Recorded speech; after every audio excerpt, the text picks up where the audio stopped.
සුබ දවසක් සියලු දෙනාටම. අපි බලමු කොහොමද ගවර්න්මන්ට් ජොබ් එකකට ඇප්ලයි කරන්න කියලා. මුලින්ම එක්සෑම් ඩිපාර්ට්මන්ට් කියන වෙබ්සයිට් එකට නැත්නම් ඩොනේට්ස් කියන වෙබ්සයිට් එකට අපිට ගියාට පස්සේ අපිට දැක්ගලා බලා ගන්න පුළුවන් ශ්‍රී ලංකා විභාග දෙපාර්තමේන්තුව කියන වෙබ්සයිට් එක. ඒකේ තියෙනවා අපිට ඇප්ලිකේෂන් නැත්නම් රික්‍රූට්මන්ට්ස් ඇප්ලයි කරන්න පුළුවන් වෙබ් පේජ් එකක්. එන්න ඒකට තමයි අපි යන්න ඕනේ. ඒක තියෙනවා ඇප්ලිකේෂන් ඔන්ලයින් ඇප්ලිකේෂන් රික්‍රූට්මන්ට් කියලා සඳහන් වෙන්නේ ඒක. ඒතොර ඒක තමයි අපි මේකට පාවිච්චි කරන්න ඕනේ. ඕපන් කරගන්න ඕනේ. එතකොට ඒකට ගියහම අපිට පේනවා apply for exam, continue the after payment, edit and submit කියලා. ඒතොර අපි ඊළඟට යන්නේ after for exam කියන එකට. ඒකට ගියට පස්සේ අපිට පුළුවන් මේකෙදි දැක බලා ගන්න list of ongoing exams. ඒ කියන්නේ මේ වන විට රාජ්‍යයේ ගැසට් කරලා තියෙන exams මොනවද?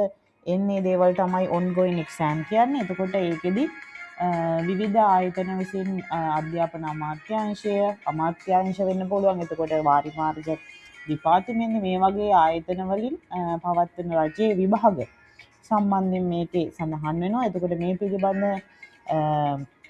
දැනුවත් කිරීම මෙම වෙබ්සයිට් එක හරහා අපිට දැක බලා ගන්න පුළුවන්. ඒකෙදි තියෙනවා ගැසට් එක. ඒ වගේම මේකෙදි ඉන්ස්ට්‍රක්ෂන්, ඒ කියන්නේ උපදෙස් කියන දේත් මේක සඳහන් වෙනවා. ඒතකොට මේක අපිට කැමති ආකාරයකට මේක පාවිච්චි කරන්න පුළුවන්. මොකද මේකේ තියෙන සියලුම අපිට ජොබ් ඔපචුනිටිස් මේකේ බලා ගන්න පුළුවන්. උදාහරණයක් විදිහට ගත්තාම මෙතන එක්සෑම් නේම් එක තියෙනවා. ඒ වගේම එක්සෑම් ෆී එක, ඒ වගේම ස්ටාර්ට් ඩේට් එක, වගේම එන්ඩ් ඩේට් එක, වගේම ඇක්ෂන් කියන එක යටතේ ප්‍රධාන වශයෙන් කොටස් තුනක් යටතේ අපිට හඳුනා ගන්න පුළුවන් ගැසට් එකේ ඉන්ස්ට්‍රක්ෂන් සහ ඇප්ලයි කියන එක.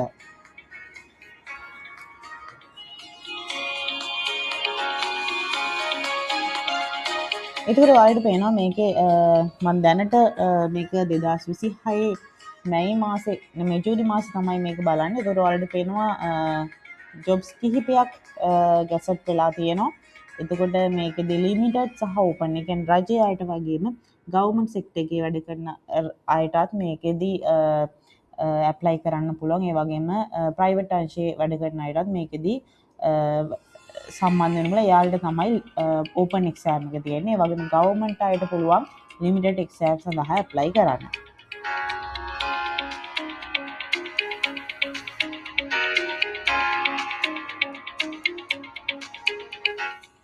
ඒ වගේම මේකේ ඔයාලට පේනවා මෙතන දෙනවා එක්සෑම් ෆී එක, ඒ වගේම ස්ටාර්ට් ඩේට් එක මම කිව්වා.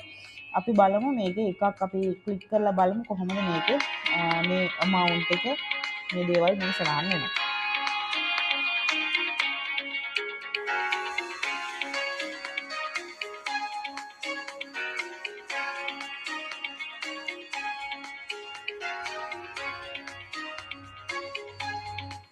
මෙතෙන් අපිට ගිහම පේනවා ගැසට් කියන එකට. ඒ කියන්නේ ගැසට් එක ගොඩක් සෑම සතියකම සිකුරාදා දවස් තමයි පළවෙනි දින පත්තරේ.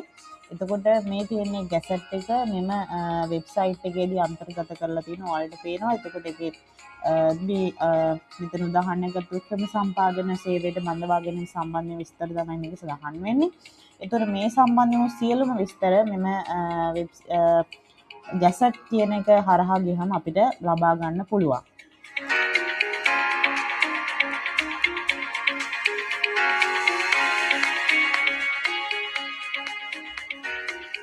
ඒතර ඒක ඊට අමතරව තියෙන මේක අයිදුම් කරන්න ඕනේ දේ, බඳවා ගැනීමේ ක්‍රමවේද, ඒ වගේ මේකේ තියෙන විභාග ක්‍රම මොනවද, ඒ වගේ මේකෙදී සැලරි ස්කේල් එක, ඒ වගේ මේකෙදී අයිදුම් කළ යුතු අවසාන දින, ඒ වගේම අධ්‍යාපන සුදුසුකම් පළපුරුද්ද වගේ දේවල් මේක සඳහන් වෙනවා.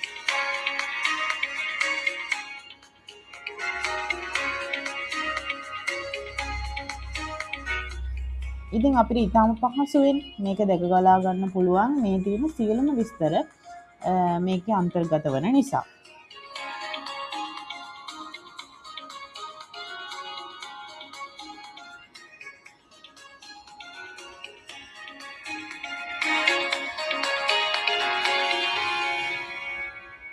ඊට අමතරව මේකේ තියෙනවා මෙම අයදුම්පත් පිරවීමේදී අපිට තියෙන ඕනෑම බැංකුවකින් යම්කිසි මුදලක් ගෙවන්න මේක බැංකුවකින් හෝ කාඩ් පත් ආකාරයෙන් ගෙවීමේ හැකියාව තියෙනවා. ඒද මේක සඳහන් වෙලා තියෙනවා.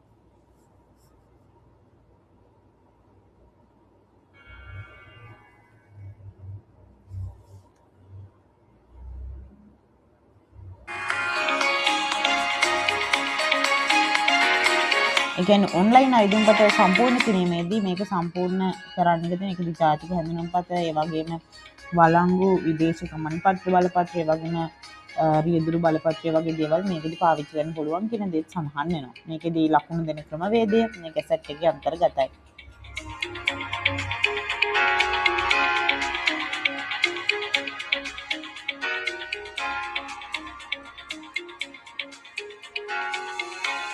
ඊළඟට අපි බලමු මේක ඉන්ස්ට්‍රක්ෂන් කියන ෆෝල්ඩර් එකට ගියහම මොකද්ද මේක එන්නේ කියලා. ඒකට ඒකත් අපිට ඩවුන්ලෝඩ් කරගෙන පහසුව තියෙනවා. මේ මඳ වගින විභාග ක්‍රමවේදයේදී අයදුම්පත් සම්පූර්ණ කරන්න ඕන පොදු උපදෙස් මාලාව තමයි මේකේ අන්තර්ගත වෙන්නේ. ඒකට මේ අනුව අපි මේක ඊටාම ඉවසීමෙන් කියවන්න ඕනේ ආකෘතියක්. මේක උපදෙස් මාලාව කියවීමෙන් පස්සේ තමයි අපි මේක අයදුම් කරන තැනට ගමන් යන්න ඕනේ.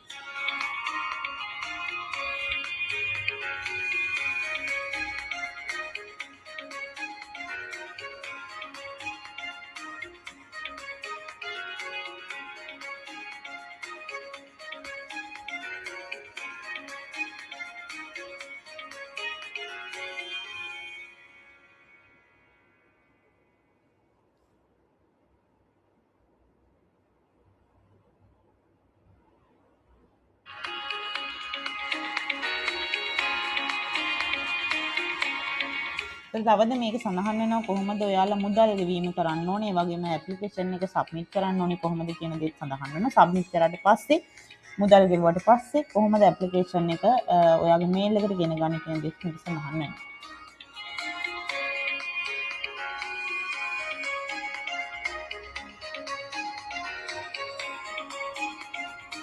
ඉතින් මම හිතනවා මේ වීඩියෝ එක වැදගත් වෙනවා කියලා. ඊගා වීඩියෝ එකෙන් බලමු අපි කොහොමද මේක ඇප්ලයි කරන්න කියලා. මේක වැදගත් වෙනවා නම් සබ්ස්ක්‍රයිබ් කරන්න.